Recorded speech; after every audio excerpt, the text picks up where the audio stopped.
Welcome, everybody.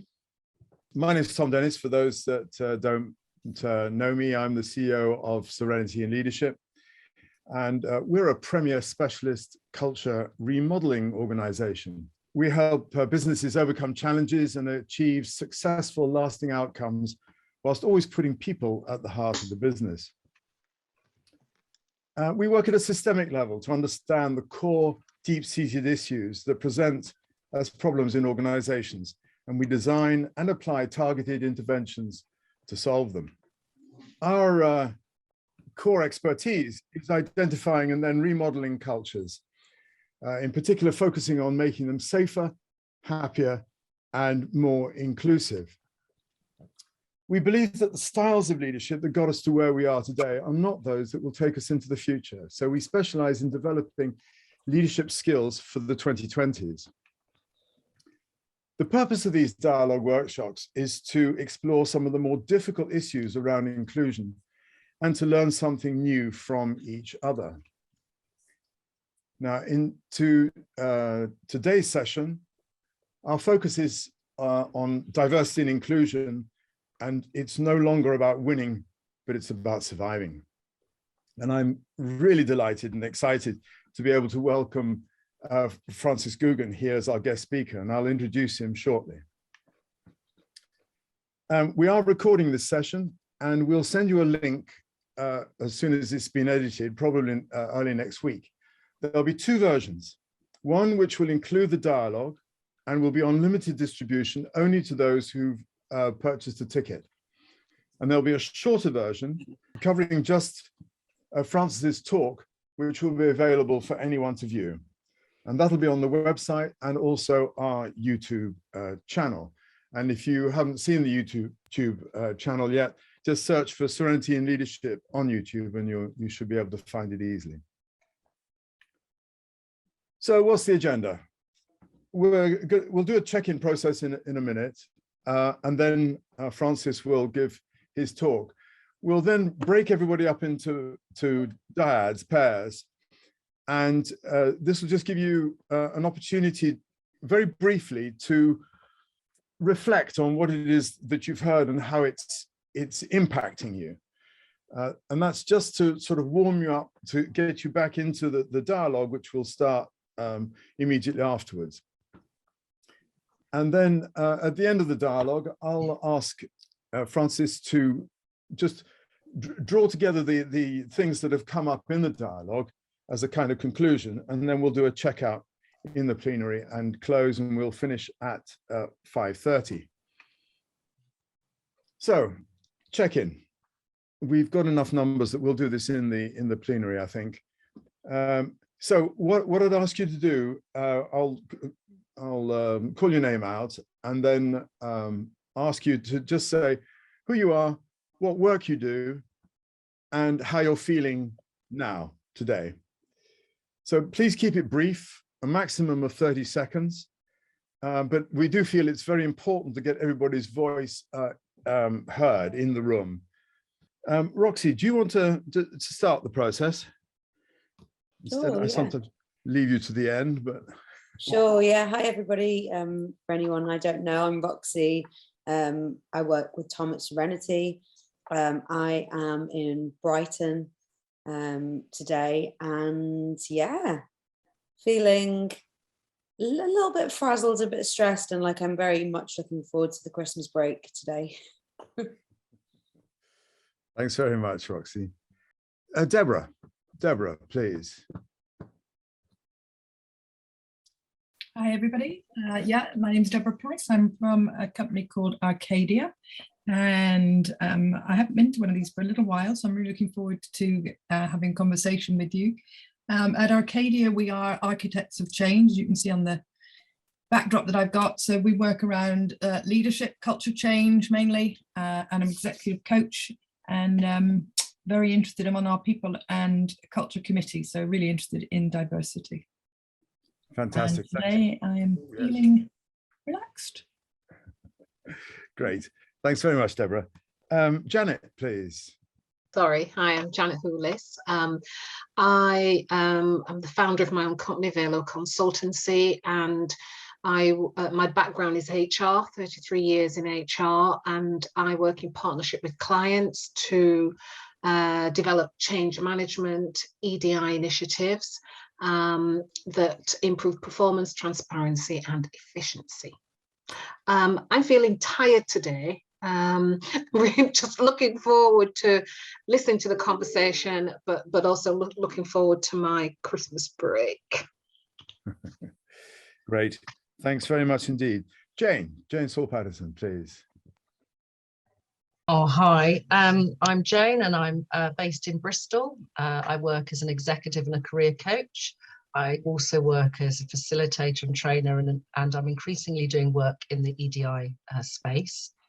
I guess I'm feeling a bit disappointed today because I'm still waiting to exchange on a house that we're buying, and it's not happening at the moment. Well, it's not happening as fast as I would like it to. So that's my general feeling, a bit disappointed. It's been a funny old energy day today, Jane. So I hope everything's resolved. Lame, please. Hi there, I'm Lame Vera. I work in the energy sector as head of strategy for SSC PLC, but I also run a nonprofit called Lean In Equity and Sustainability, where we work in the D&I space and support women in the energy sector to achieve their ambitions, and also trying to close that gender parity gap within the energy sector. So nice to meet all of you. Thank you. That's an amazing background you've got there. Because if that background is in there, then you're going to see who is behind me. So let me show you, see see what's going on behind. So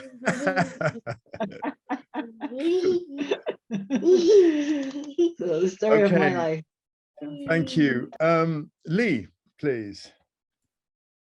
Hello, everyone. Lee Shaw from Sandy Hook, Connecticut in the US.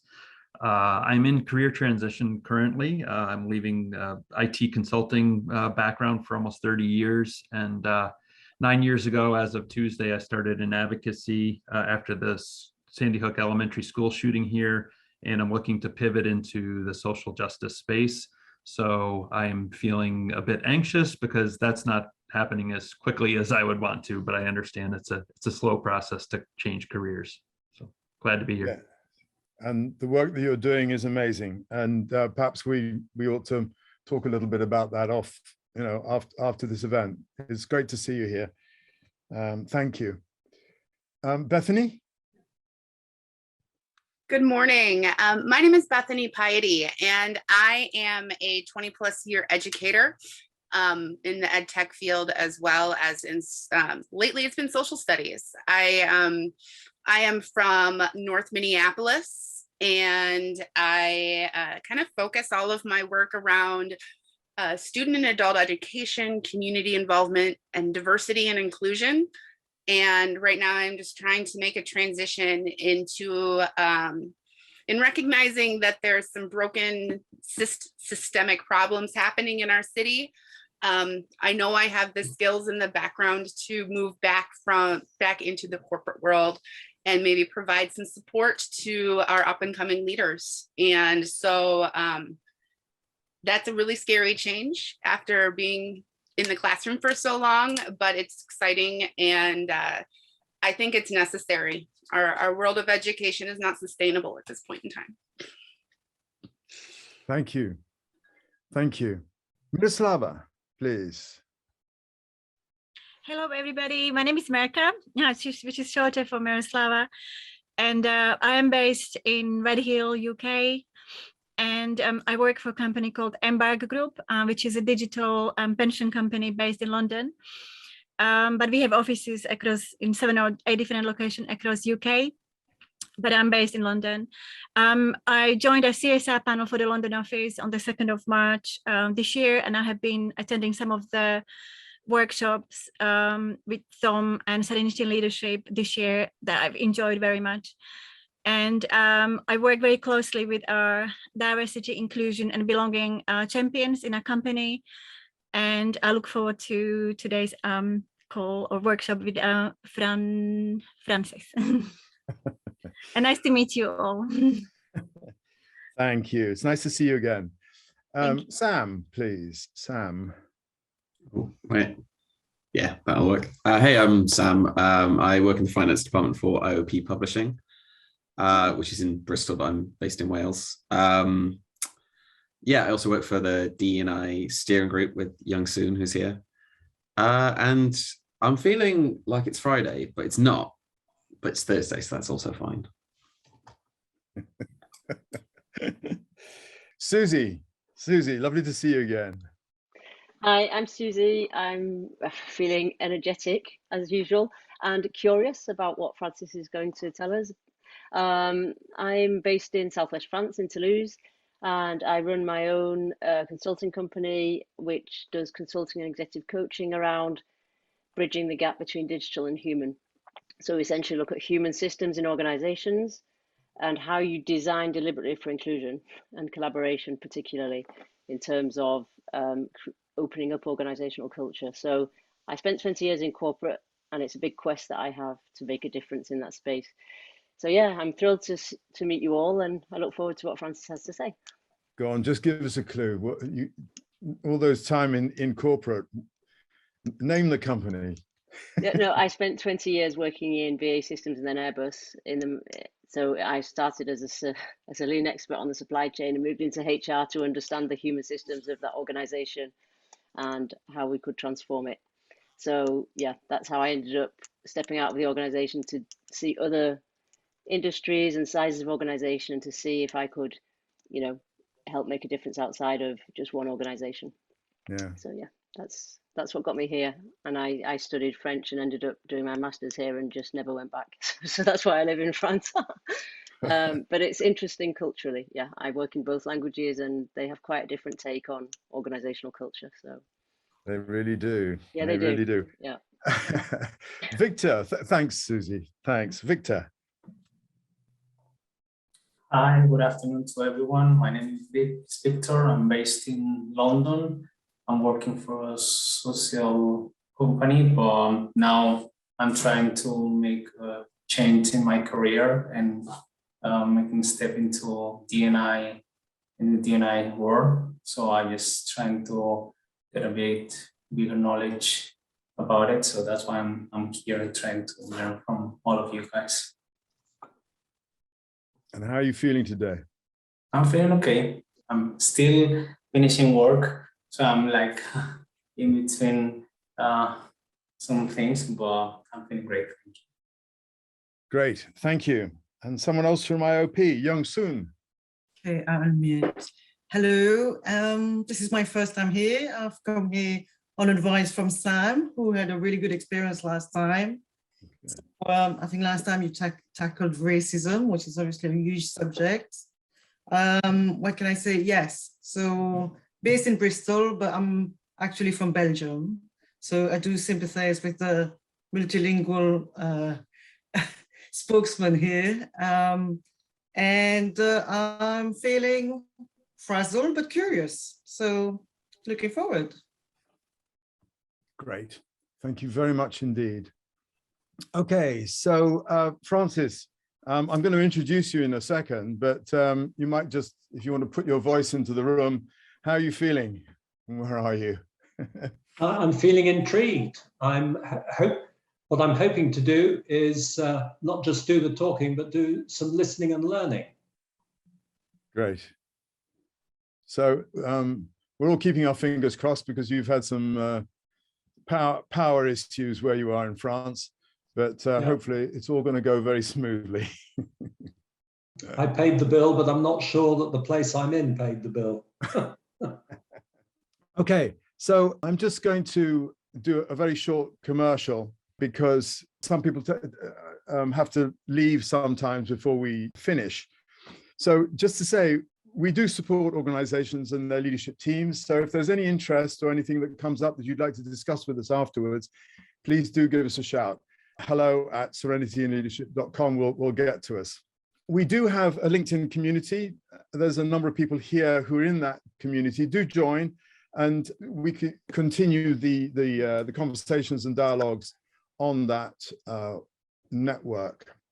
We also have a Slack group as well. Roxy will send out a feedback form after the event. If you wouldn't mind just filling it in, it's really helpful for us so that we can really understand how these things are landing with everybody, and we can work at ways in which to improve things. And finally, just to say, the next event will be on the 9th of February. We're going to extend the gap between these events, which up until now this year have been monthly.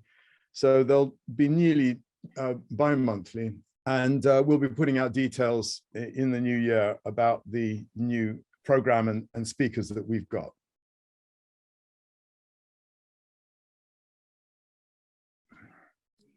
I'd like to just introduce Francis. Francis has over 40 years experience in the oil and gas industry. He's a founding member of Powerful Women, which is a professional initiative working for greater representation of women at the top of the UK's energy industry. He's the director and chair of the Audit Committee of SBM Offshore, which is the world's largest offshore floating production facilities provider. He's also the executive chair now of SML, which is a biotech spin-out from Raft. And they're commercializing a wound healing device to heal without a skin graft. And this is a world first in a $20 billion market. He's also previously been a non-executive director of Britannia Building Society. He's been the chairman of Petroleum Geo-Services, chairman of CH4 Energy, the CEO of Amerada Hess. He's been the chairman of the CBI, and he's been president of the UK Offshore Operators Association. It is with some humility that I invite you, Francis, to take the floor. Over to you. Okay, well, I don't think it should be with any humility. I mean, you can only see by looking at me and my photograph that some would have me in the camp of male, pale, and stale. So I have a lot to learn, okay? But hopefully one of the things about having a lot to learn is one's listening and concentrating and figuring out what one can pick up from others. And that's what I'm certainly also hoping to do today. But maybe I've learned one or two things on the way. So why am I interested in diversity and inclusion? My interest really comes from a number of areas. But before I get into that, why do I think this topic has become an imperative? Not just a nice to have, not just politically correct, but an absolute imperative. And really at a helicopter level, the way I look at it is that, I mean, just look at the past 2-3 years. We've got COVID-19, we've got climate change, and these are two things that are shaking the pillars of every society that we're in. And they're shaking the pillars of every company and how they actually operate and need to operate and function. And if one steps back from it, in a way, we're returning to an earlier era. And in an earlier era, people understood that Mother Nature was all powerful.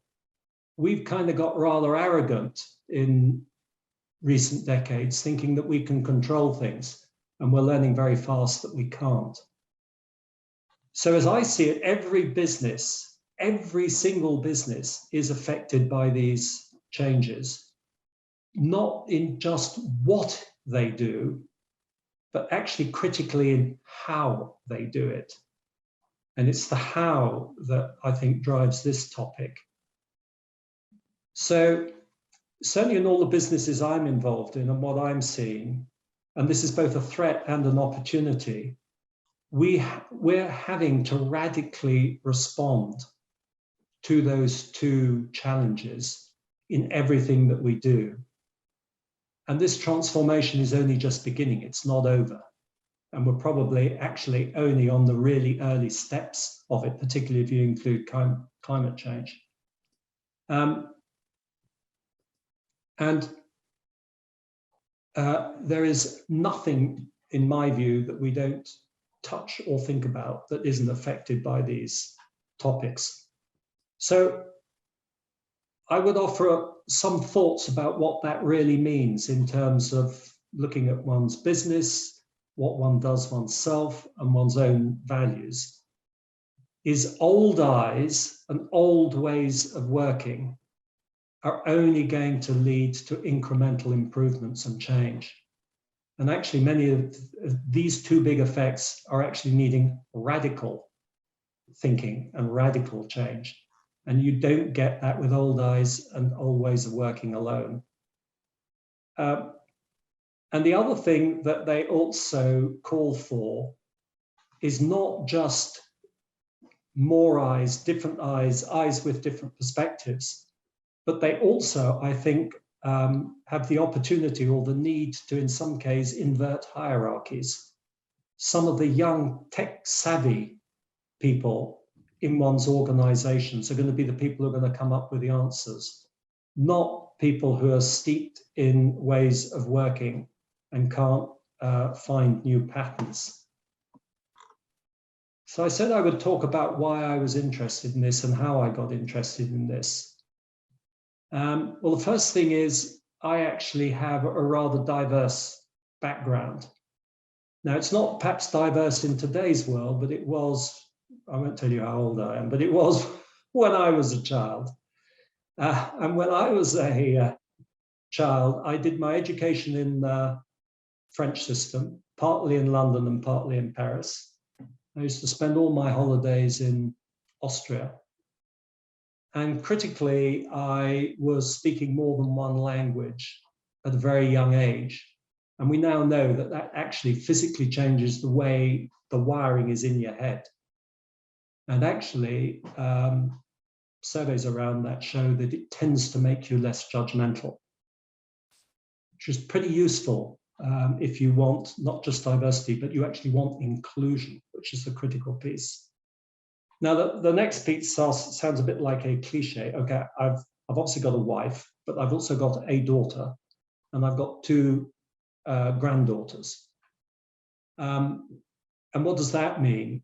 Yeah, I want to be nice. No, what it means is it gives me a chance to see the world occasionally through their eyes. And that helps me to actually understand, A, the challenges they have, B, the opportunities they have, but C, the contribution that they can make to what we need to be doing. I suppose if I had to be characterized by anything, which has been, you know, I'm large corporate, and I'm also an entrepreneur. What I really like doing is solving impossible problems working with other people. In fact, I'll probably go so far as to say I'm not clever enough to do all of that on my own. So really what I like to be is the froth on other people's champagne. It's mine. And that's a really exciting place to be working with other people to actually solve problems. So with that said, what are some of the things that I think I've learned in business and as one of the founders of Powerful Women? And why in fact, was I even interested in Powerful Women in the first place? I noticed that there's some of you are in the energy sector. And one of the things I concluded a long time ago was that the energy sector was not going to survive without radical change. And it was not going to get radical change without using A, all the talent it could get its hands on, stop losing talent, which it keeps doing all the time, and getting new and creative ideas, which it could not do without diversity and inclusion.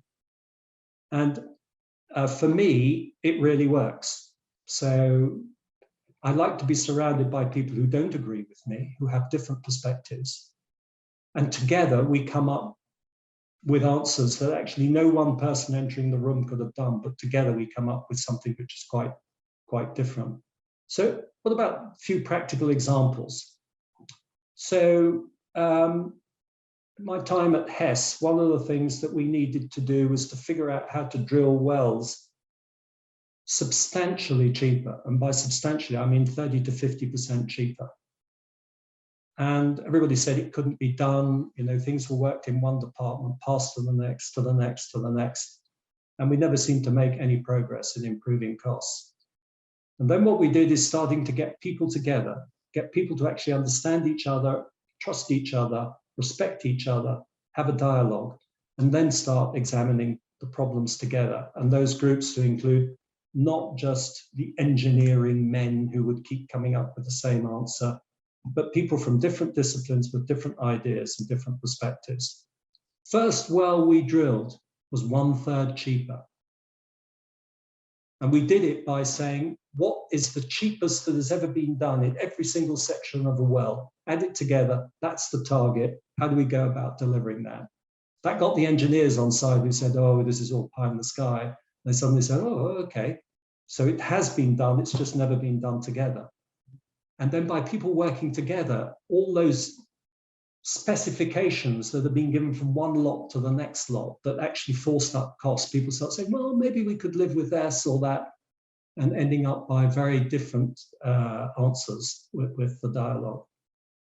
Another one was we used to run the gas fields by the production engineers managing the reservoir. And we actually, who were male engineers, and we handed over the running of the fields to a largely female workforce that actually ran the marketing of the gas. And we started making real money. So we ran the fields for the customer instead of running the fields for the engineers who were playing around with the fields. And here's a lovely little story, which is maybe apocryphal of what's been happening in Scotland recently with power delivery. Something called the honey bear story. I don't know if any of you have ever heard the honey bear story. This is a true story of a Canadian company that had a terrible problem that in winter, the power lines would ice up. The weight of the ice would bring down the power lines. And the biggest problem that the company had is it constantly had problems of being able to supply customers. And it got to the point with the regulators and the customers that if it did not solve this problem, this company was going to go out of business. So they put together some cross-diagonal groups within the company, all the way from secretaries, right the way up to board members, men, women, engineers, marketing, all sorts of different people.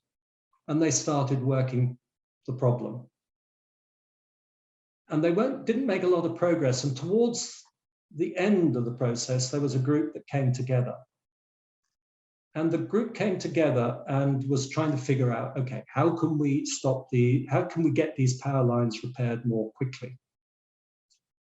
And one of the secretaries in the morning session, early in the day, saying, you know, I've been thinking about this problem and we can't get the engineers out there, but out there are bears. Is there some way we could use the bears to actually help the problem? And you know what it's like in a room when somebody comes up with an idea like that. Everybody's terribly polite, but mentally they've already judged this person is an idiot and I'm not listening to this person. A little later in the morning, this woman came up and said, look, I've been thinking about the bears some more. What about if we put honey on the poles that carry the power lines so that the bears would come to the poles and maybe that would somehow or other, maybe they'd sort of shake them a little bit and that would solve our problem. And by this time, you know, people were a little less patient. They said, and I can't remember the woman's name, but for argument's sake, Mavis, why don't you, we have got a serious problem. Would you please stop wasting our time with stories about bears, which is less than helpful?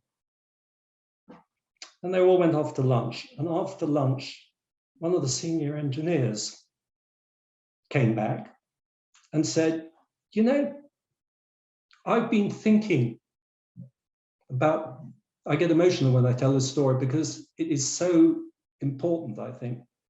He said, Mavis, I've been thinking about what Mavis said. if we could somehow or other shape the lines, maybe we could solve the problem without having to send engineers out there. And the eventual solution is they fly helicopters above the lines, downdraft, creates turbulence, shakes the lines, drives the snow off before it can turn to ice, and they don't have a problem. And it's known in the company as the honey bear solution. Now, I call that diversity and inclusion. That's what that did. And that is an idea that no one person could have come up with, and nobody would have come up with without the dumb question that forced people to look at something differently. I've got plenty of other stories, but for the expediency, I won't do so. So the last thing I wanted to touch on is that actually diversity and inclusion, I think, is much easier than might be feared. I know that's not necessarily what people think generally. And it's also more fun. It's actually more fun to be working with people. So I think the first thing everybody has to do, men, women, whatever they are, is to accept that you're biased. You're all biased in different ways, but you are all biased. And you need to look for ways for compensating for that bias. And that needs to be both people ways and process ways and procedure ways. So the first thing, which is kind of blindingly obvious, is what some people call active listening. But I like to describe that a little bit more and say it's actually about listening, and you try as hard as possible when you are listening, firstly, not to switch off before the other person is finished talking, because you've already formed a view, and not to exercise any judgment at all. Just receive it and let it go in before you actually start evaluating it. And do so no matter where that person is in the hierarchy, because that person may be sparking a thought like Mavis that you never had or could never have. And the beauty of ideas that are less than perfect is that they really do often spark things that couldn't have been dreamt up by just keep traveling down the same old logical path. And above all, be humble. And I would argue that we're heading to a world in which experience is going to count for less and less. And actually, diverse thinking is going to count for more and more. So, self-awareness, be curious, be intensely curious. Really listen to what people say and see if you can get a different perspective. Be courageous, be prepared to say, do you know what? I'm talking rubbish. Can somebody else help me with this? Can we talk about this?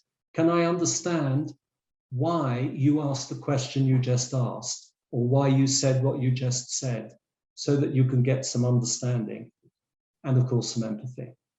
So that's just a little bit from my experience of life and working with people which I share. And I'm eager to learn what I can from you guys as well as we have the follow-on session. Thanks very much, Francis. Thank you. So what we'll do now is just to break out into groups.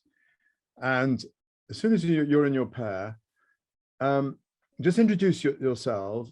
And then you've got about a minute each way. That's all, just to say, this is what Francis said that struck me. This is how I'm feeling. This is how I'm reacting. It's just a way to clarify and perhaps to put a little bit more detail on what your experience has been. And then we'll bring you all back, and I'll just introduce the dialogue, and then we'll go into the dialogue. So I'm sorry if that was very, very short, but I did warn you. We're going to go and have what we call a Bohmian dialogue. And the principles are very similar to what Francis has already described, because one of the real principles of this, I don't want to go into depth on it because we just don't have the time. but active listening, as Francis described, is really a fundamental. So what I'd like you to do, if you would, is imagine that you're all sitting in a circle. This is the way that human beings have met all of time. It's only in very recent times where we've introduced hierarchy and boardrooms and fixed tables and things which tend to separate people. But in the old days, and still in many environments, we meet in circle. And the idea is that in circle, there is no hierarchy. And what I invite you to do is to speak to the center. So don't have a conversation with someone else. When you've heard something that you react to or you want to respond to, you can say, I've heard this and this is how I'm feeling, or this is how I want to respond, or this is, it's what it's arousing in me. So that you don't have these one-on-one conversations. I really want to try and avoid those. So imagine that there's a fire in the center. Speak to the fire.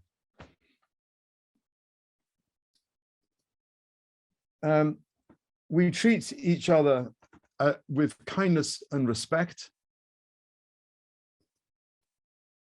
And we listen with compassion and, as Francis said, curiosity. And we notice when these fade into a reaction in us, and we own that. We honor each other's unique ways of understanding, and we don't presume to advise, to fix, and certainly not to save each other. So if someone is having a reaction to something, allow them to have it. Don't try and pull them out of it. It's really important that people have their own reactions. We hold all stories that are shared in the circle as confidential. And we trust that each of us has the guidance that we need within us, and that we rely on the power of silence to access that. So there may be moments of silence in this process, and that's okay. And it may be that sort of raises a discomfort in you, and you want to fill that gap. And it's an interesting reflection if that's your reaction to own that, to notice that you're getting uncomfortable because there's a silence. That's really what I want to say about dialogue. And so what I invite now is whatever is up for you as a result of what you've heard from Francis, what you would like to reflect on, your thoughts. So the floor is open. Go for it. Yeah, okay, Merka, it's Shota from Miroslava. Yeah, I would like to say thank you so much to Francis for his input. What really strongly resonated with me, that the part about really good listening.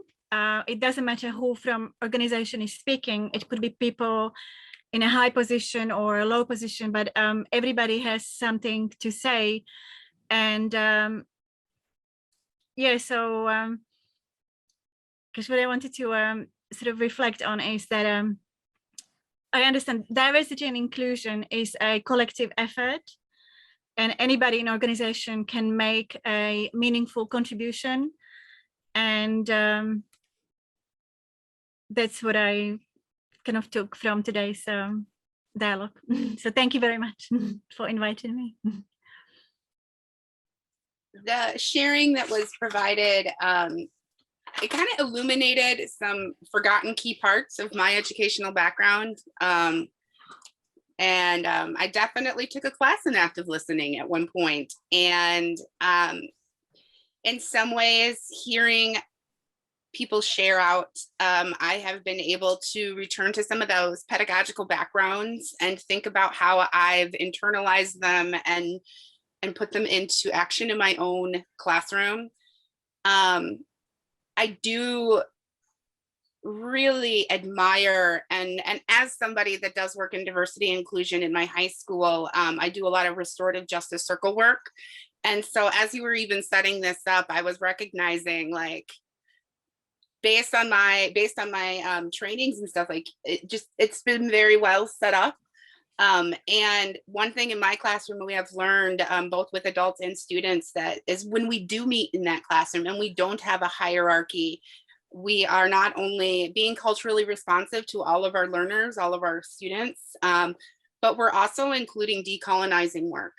And we are returning to, specifically here in Minnesota, we're returning to the acknowledgement of being on stolen land and acknowledging where we are and who we are and what we have done to be where we are at historically.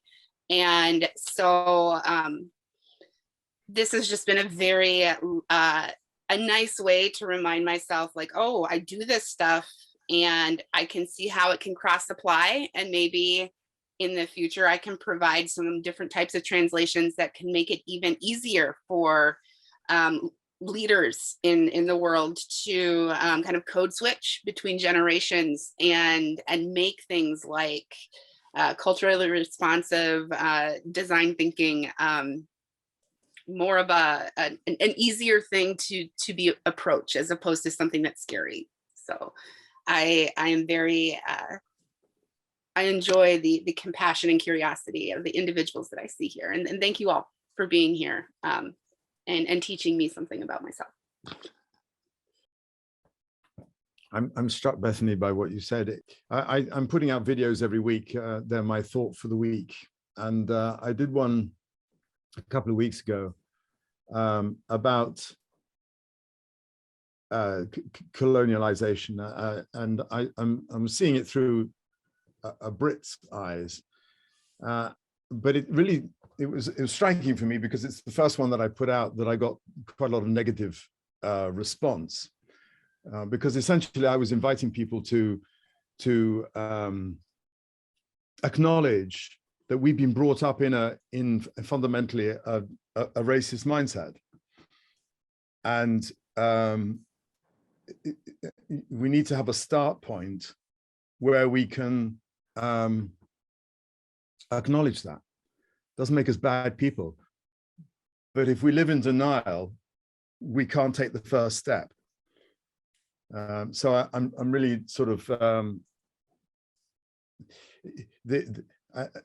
I think, you know, with people talk about Black History Month, and for me, as I was beginning to learn about all this, I always thought about the US, and rather than owning what has taken place in the UK. And I've just come back from Colombia, where we did a workshop on Tierra Bomba, which was the landing island for the slave trade in the Americas. And it's like there's so many ghosts and echoes there. And I think what is so important to me is that we do listen, and we do, as Francis has said, we come to this with an open mind.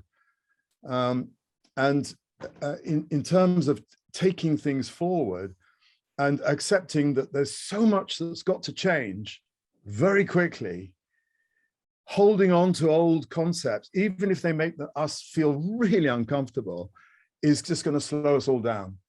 So for me, that the whole picture comes together, and the mindset that says, I don't have a budget for diversity and inclusion, or I don't have a budget to discuss how to be inclusive because I'm too busy making money. That's the bit they don't say. Is so destructive. And you know, that's my whole existence right now, is looking for ways in which we can engage and listen to each other in a completely different, at a completely different level. So thank you. Yeah. May I just quickly add one more thing? You are hedging into a bunch of some of my old research around burnout, and in our district, we're just acknowledging, I've been reading a lot about how trauma impacts our DNA. And, The Body Keeps Score is a book I give out to a lot of people. And I think that when we are now at a point where we acknowledge that trauma, can change our DNA. And as a geography teacher who has lived through race riots, you name it, I just lost a student to a carjacking last week. We need to acknowledge that those changes in our DNA also change how we make decisions and even what our cities and our companies look like. And we need to acknowledge that trauma has shaped something in us and be okay with talking about that trauma, working through it, and then really coming back to that decolonizing conversation, or even just keeping it along with it. But I think that I'm hoping that we're getting to a point where we can say that our mental health and our ability to recognize and work through our trauma and providing space for people to do that will allow for more sustainable environments for our future. Because I believe just like human beings are burning out, so is our earth. so is this world. So sorry for taking so much time, but like this is a very big passion of mine. So thank you again. I think also that toxic stress and trauma affects communities in different ways. And I think as part of the recognition of our history, which is sorely needed and in a non-defensive way, that part of that listening and understanding is of other people's lived experiences, that they live in an environment that's provides toxic stress every day and results in health disparities and lower life expectancy for some communities. And that is impacted by and also continues to impact. We'll have to connect after. And it feeds the cycle, right, of poverty and minoritized groups. I like in the talk, I like the idea that the first idea that will come out is a half-baked idea. And in that, by definition, will never be as well thought as a logical thought. So in that sense, it will always lose out on the logical process. So it's always, in some ways, it's always asking for pity in some ways. And that's the problem, if you are surrounded with that logic around you and your first thought is not logical because it's a half-baked sort of, lateral idea, it will not be received positively, which is a shame, obviously, because then you lose out on the lateral thinking. And so, I mean, for me, I can see how, by experience, it's been very difficult to promote ideas just because they are half-baked and they don't sound like they're coming from a logical place.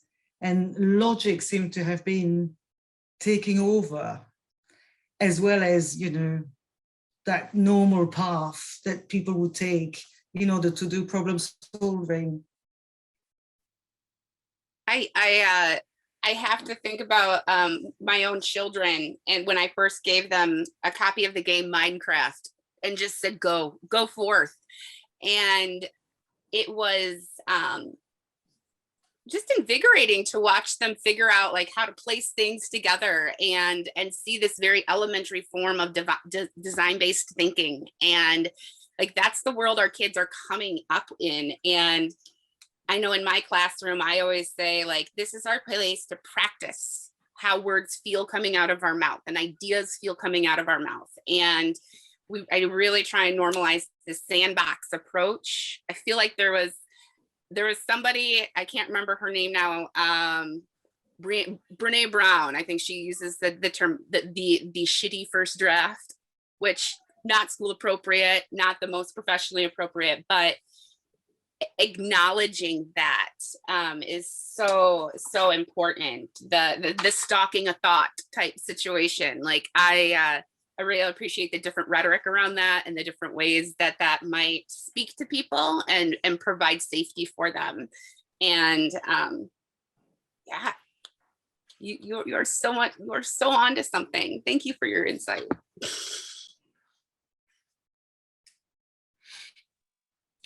So I've got a question.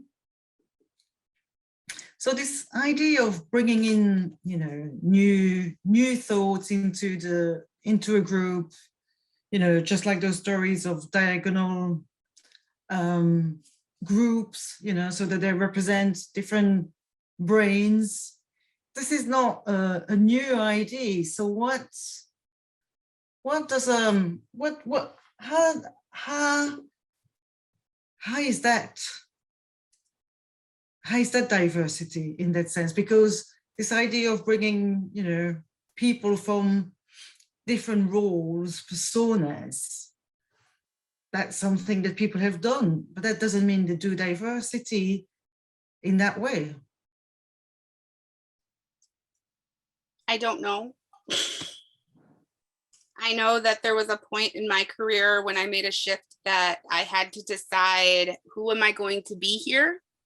And I just decided to be very open about my family structure, my sexual identity, what my family, I made it very normal. And from I feel like within the walls of my room, within the halls of my department, like people got that, but it felt very hard to feel like I was the only one proud enough to actually like come out and say like, this is who I am. But I also recognize it as a privilege. It is a privilege to be able to do the work to explore who you are, to see that you're not just, as my 23andMe profile says, broadly Northern European. And I don't believe that at least in education, we do a lot of work to help support students, try and find that space to engage with who they are and what that might look like for them moving forward. But we don't always, we kind of silo teachers from being able to do that, as well as other professionals, because we thought, I feel like sometimes we tend to fall under the iron dome of our group's missions. I have found some insights using reading through Adrienne Marie Brown's Emergent Strategy series and looking to queer Black femme authors who I mean, in reality, a lot of this stuff has been talked about. We've just used our capitalism to kind of move it out. We've silenced it. And or there are groups of people, I know like my Hmong community here, where we're just getting to the point where we're able to talk about the trauma that took place. And we're in the phase of sitting with the elders and hearing the stories. And that can be a really hard place for people to sit in, because that takes a lot of time. And that also requires that they have the space to take that information and then use it to explore their own identities. So, yeah.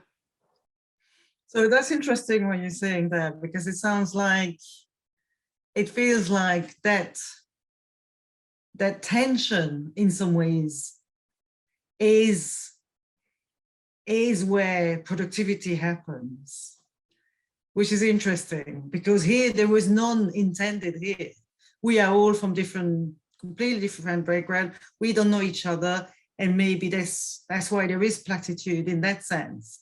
But then you're saying, you know, here we go, you have a circle, you've got elders, you've already defined them, you see. So that's interesting. I'm also really interested in hearing about how people in other countries or other geographically located places, like what are the similarities that we're seeing in burnout in trying to keep this sustainable, and what are the thinkers of that area saying? I know I have done a lot to locate, you know, like Adrienne Marie Brown has been someone I have been following now for many months. And she's kind of geographically located in the Midwest of the United States, but she speaks to the United States in the same way that Derica Purnell speaks to Missouri and Southern Illinois.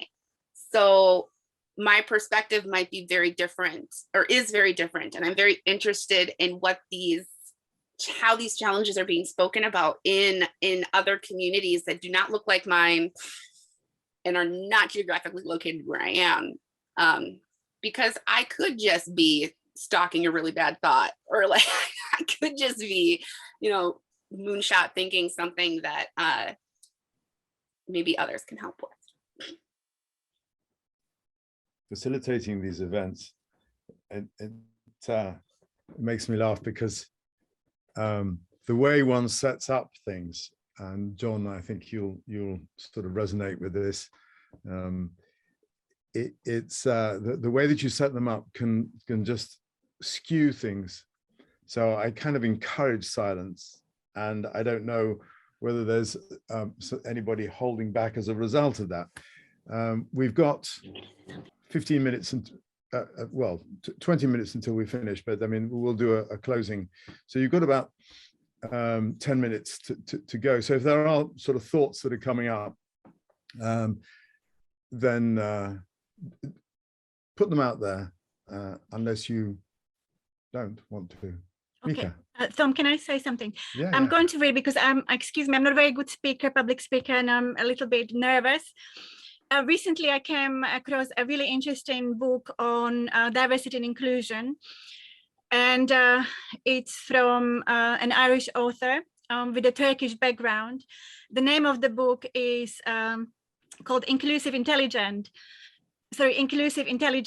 and a short description of the book is: inclusive intelligence is understanding one's true self and one's core values, recognizing and respecting other people's point of view, normalizing inclusive behavior on written and verbal interactions and on body language every day, so that these behaviors will become natural. Inclusive intelligence is the meeting point of emotional intelligence and inclusive leadership. And it's best achieved by demonstrating 6 skills in the workplace: self-awareness, empathy, engagement, cultural wisdom, accountability, and commitment. And psychological safety is also very important in the work environment and plays a big part, so people feel safe to open up, to engage, and to bring their own ideas to the table. And also role modeling also plays a very big part in diversity and inclusion. Self-awareness is the courage to be more comfortable with yourself as a whole. And I would like to add one more thing. There is no one book to read or no one organization to which people should donate, but change and contribution comes from the small daily interactions and decisions we make as individuals. And I believe that every person in organization can make a very positive and meaningful contribution to promote diversity and inclusion, because after all, it is a collective effort. So I think that's it. I hope you enjoyed.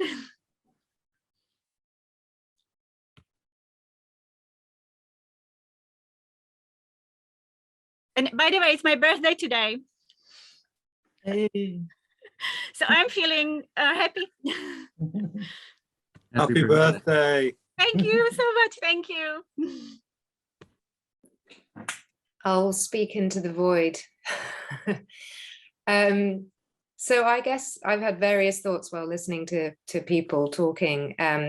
One is that I think it's so much of this is about education, and it's been interesting hearing Bethany talking about what she does with her students, because for me, if only school curriculums were, or curricula, whatever you say, were just more kind of, I don't know, made more space for sort of kids to play and be creative, because I feel like we're talking about creative thinking, you know, kids playing. If you ever hear, you know, a group of children playing, like one person will have an idea for a game, and someone else will stand, you know, kind of modify it slightly, and then they'll settle on something slightly different. And that's kind of what we're talking about, coming up with ideas. You know, that level of creativity is so important. And also just the kind of the decolonization of the curriculum, and just from like day one, just teaching kids that we all see things from our own different unique perspectives, depending on our different identities, and that we can shift those, you know, from depending on who we're with, even just sort of from a really early age, just making that normal, just that's just a fact, you know. And I guess it's really hard when kids are tiny, because obviously school actually functions as a kind of enculturating force, like it's actually socializing everyone into the acceptable kind of cultural worldview. And it's a big piece of work to try and sort of not disentangle that, but just sort of have an awareness of that, the fact that that's happening. But I think that's kind of an interesting thing, I guess. And the other thing is just when you're talking about burnout, you know, for me, and just general kind of how you convince people that diversity and inclusion is not just a distraction from making money. But there's also, you know, there's a kind of renewed focus on diversity and inclusion, well, not renewed, but an increasing focus on it, and also on well-being. But for me, they kind of overlap so much. And it feels like at the moment in a big company, you'd have, you know, there's a diversity and inclusion budget and a well-being budget. And for me, they're all kind of connected, because, you know, like you need like psychological safety, and the fact that if a team has that, for me, that's, you know, you can't have that without inclusion. Like inclusion is a sort of result of psychological safety. And that's one of the main reasons why people experience poor well-being, maybe in their office or whatever, is because they've got like, they don't feel like they belong, or they can't speak up, or they feel intimidated by their boss or whatever it is. And like, you know, it's not just about sort of free fruit bowls and yoga passes. It's kind of about whether you feel like you belong in the group of people that you're working with, you know. So yeah, sorry, a bit of a ramble, but those are the thoughts going through my mind right now. Yeah, I mean, if I was to speak personally, I would say that you know, talking about multi-languages, so having multi-languages in my head from really early on, muddled. I think it is what happened. You know, it muddled. You know, I spoke French, I spoke Korean, then I spoke English, and then after that, I had to speak leadership. So in that sense, it had to be clear, concise, and cohesive. So I think that all together was just problematic. But then again, the plus is, as Francis says, is that I'm non-judgmental, because I was there and I'm still there. So, you know, it's very easy to go from leadership back to being 4-year-old in a second. And so it's really bizarre, because in one moment I could be, like you said, you know, an engine for you know, role modeling. You know, I could say I could be a role model because I was there, and I look like someone who's obviously trying hard. But then the next minute I could just be again that person who's non-intelligible because of the multi-language cognitive, you know, marathon that is inside, you see. And again, that's the French word, you see. So I can't help it. French comes when I get completely frazzled, and yeah, so it's one of those things. I think the thing about language I find really interesting in terms of when it comes to kind of diversity of thought. So I'm learning to speak Welsh at the moment, which is my native language that I didn't grow up speaking. And the Welsh word for school is ysgol, which I've known since I was a little kid. But then I learned yesterday at 32 years old that it literally means ladder. which I thought was like, oh wow, that's such an interesting thing that speaks to, you know, how people saw school as, you know, it's a ladder. And I remember reading ages ago about how it was something about like diversity of thought based on like where you're from and what your like ethnic and financial background is, like that dictates where you would keep tomato ketchup. And it was just, I find it really interesting because like, yeah, obviously diversity of language, things like that, like everyone has different approaches to solving things, and you know, your first language or the languages that you know dictate how you think. And I think that's really interesting because I've noticed that I am a different person in Welsh than I am in English, and it's, you know, I think differently because to some extent the language dictates that. Like, you know, there are some things that you can't say in English and things like that, and I find that very interesting, having grown up and existing in a world that is very, you know, is entirely English speaking. Yeah, and I just think that's something that I've always thought was interesting. Not really sure where I was going with that one.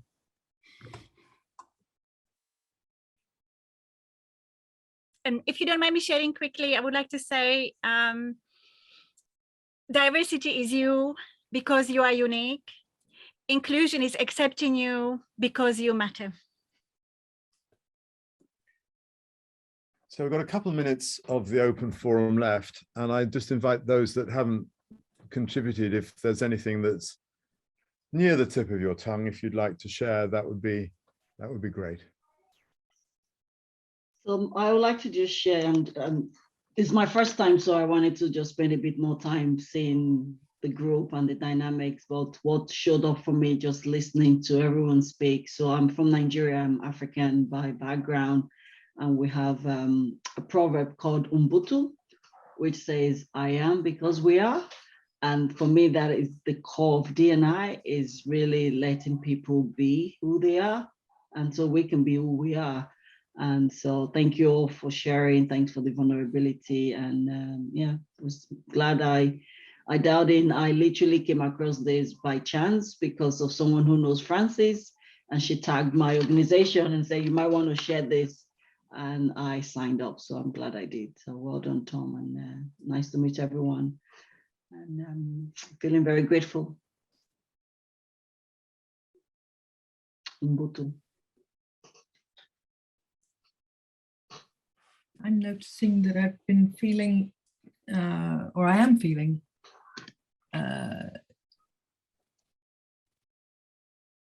discombobulated, I think is probably a good word. I feel disorientated. So I thank you for shaking my world a little bit. I think I'm not sure exactly where it's taking me, but it feels good to be arrested and to have food for thought to take away. I've enjoyed it. Thank you.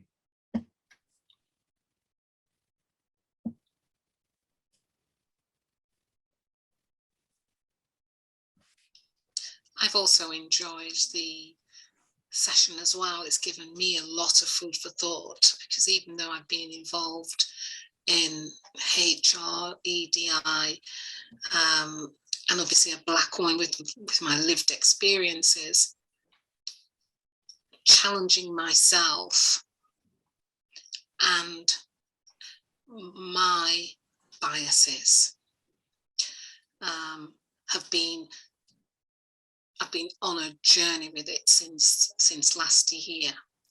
So it's good to come and to hear and to be in a space where I can still challenge myself and challenge, you know, my biases and the things that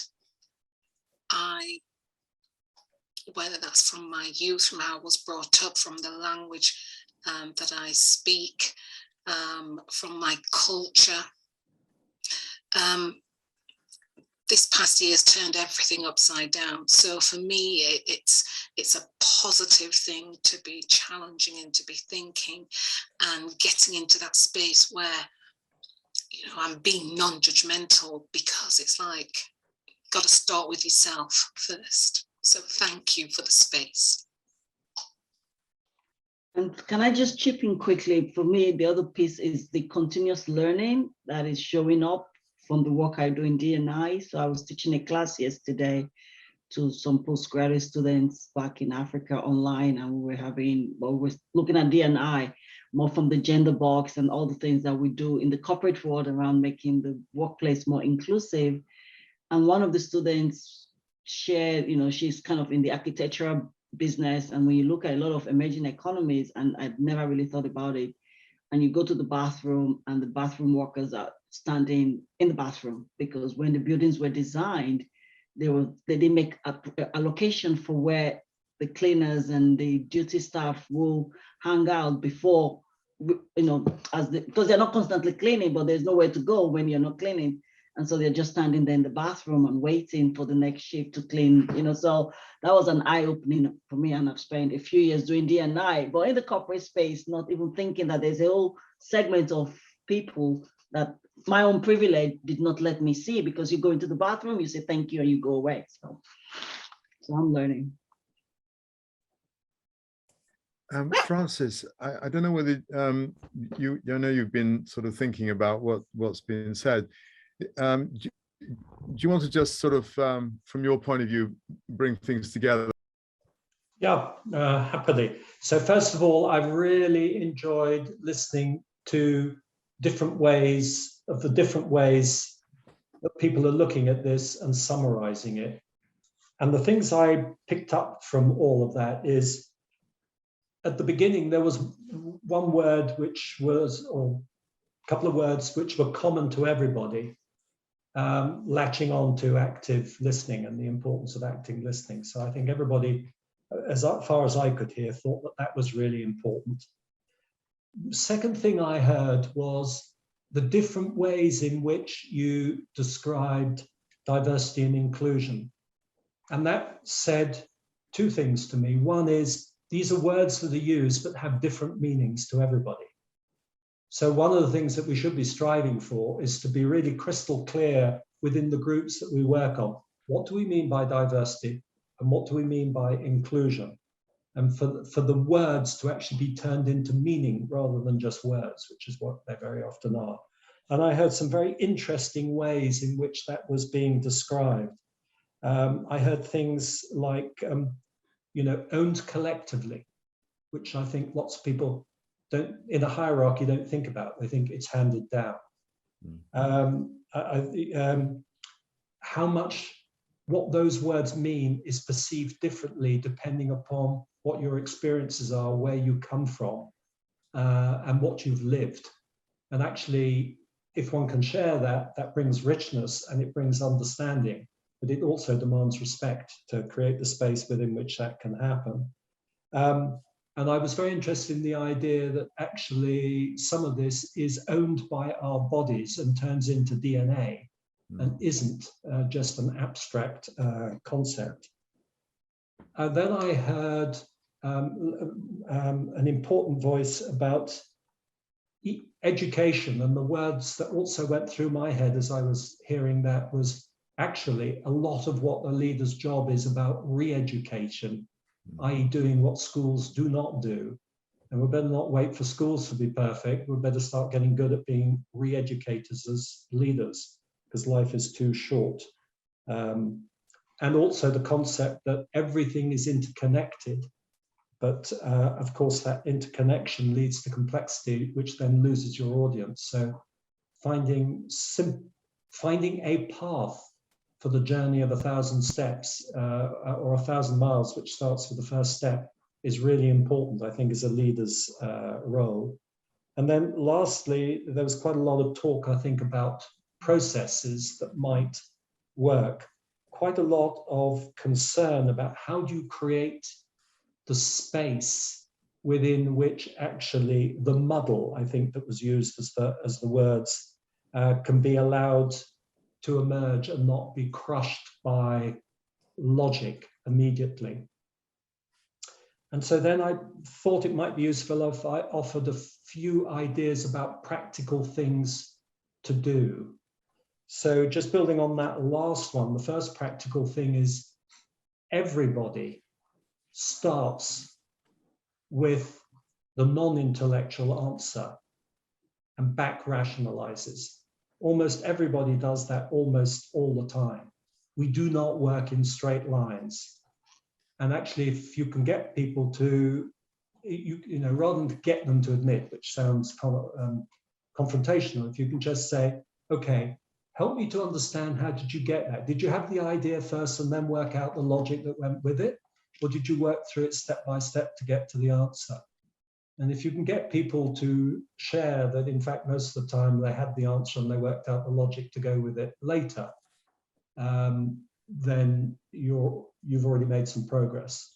Second thing to say as part of that is, unless you can work out the logic to go with the intuition, you cannot lead, because other people cannot understand. They have to be instructed, they have to be managed, not led. So it is really important to spend the time, you know, at the end when so, well, that sounds like a fantastic idea.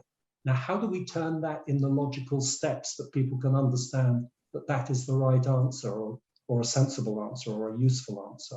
So I would offer that as one practical step. There are really practical things to do, like to create this sort of space of inclusion and diversity. Instead of evaluating what somebody says when they've opened their mouth, the first question you ask is, help me to understand why you feel that or why you think that. Take me on your journey, because actually you learn a lot more from that than you do from just the ding dong of challenge. And buddying is quite a good trick as well. So as a leader, I often find somebody else on a board or whatever and saying, I want you to watch me. And when I've missed asking somebody who you think in the group could have contributed, will you help me to make sure that that person is brought in? When I'm talking too much, will you give me a little sign to shut up? Or afterwards, will you tell me if there's something that I did that wasn't particularly useful, you thought, so I can learn faster? So buddying, I think, is quite useful. And the last thing I would say, which is really important about leadership, is summarizing. So at the end of the day, you've got to bring people together. Otherwise, it's just a muddled conversation around the fireplace. Interesting though that may be, everybody walks out with a completely different idea, and that's not very helpful. So somehow or other, one's got to summarize at the end. So active listening, really understanding diversity, being ready to re-educate, and as a leader, being ready to behave in ways that actually encourage and permit inclusion. I think that's what I got from this conversation. Well, Francis, thank you. Thank you. It's been a delight to have you join us. And just that, I love these things because each dialogue is unique, just because of the people who are there, and there's a great beauty in that. So you've given us some very simple, but I think quite profound thoughts to take away. I'll do the editing of the video and get it out to everybody as soon as I can. We are slightly over time, and I try and honor people's time. So if anybody needs to go right now, please, I wish you all safety and happy Christmas. If anybody wants to just say something that just to complete, I'm not inviting new points in there, but if there's anything that somebody would like to say to complete having been here, then grab the moment, grab the space now. Can I be naughty? Take pride in your multilingualness. It brings you a sense of power that no one else has. It is beautiful, it's wonderful, and it helps everyone else understand how you understand the world from a variety of different languages. Rhetorical positioning is so important. So don't see that as something that is a deficit, but just an incredible asset that I admire so much across my entire organization. So. Thank you. You want to be naughty? What do you want to do, Francis? I was going to say, you said, and I wish you a happy Christmas. But that, of course, is already an exclusion statement if one isn't very careful. Yeah. Yes, I stand corrected. But it's not about standing corrected. It's about realizing we all do it. And there's nothing unkind or hurtful or whatever. It's just who we are. And creating the space in which I'm allowed to say to you, you realize that is actually the thing. And then you can have a conversation about, well, what happy thing is it for you? And then you end up with some new and different idea and perspective. I'd love to say that was staged, but it wasn't. But what would be the alternative though? Because this is where everyone really struggles around. Do you say happy holidays, wishing you a happy festive season, or you say nothing at all? You know, where do we swing the pendulum a little bit here? I mean, you can say simple things. Look, you know, from where I've come from, I'm going to have a happy Christmas. I just hope you have a happy whatever it is that's meaningful for you. And by that statement, you've actually already acknowledged we are different, and you know, and I value whatever happiness you're having, and I'd love to know about it afterwards. And then you've got some inclusion, if you see what I mean. Yeah. Okay. Makes sense. Anything final from anybody? Okay, so thank you all. I do wish you a good time in over the time that some people will be taking holidays. Francis, thank you again, and thank you all. And we'll send you a link to the video as soon as it's ready. Thank you all for coming. Thank you. Thank you, Tom, and Thanks for arranging it, Tom. Yeah, thank you for allowing me in late because I've messed things up trying to get in. I'd just like to say what a beautiful space this was coming into. Thank you. Thank you, John. That means a lot from you. Thank you. Thank you for the space to learn alongside you all. It was a pleasure. I too learned. Okay, lots of love from me. Thank you all, and see you soon in the new year. Bye. Bye, Mika. Bye. Thank you all.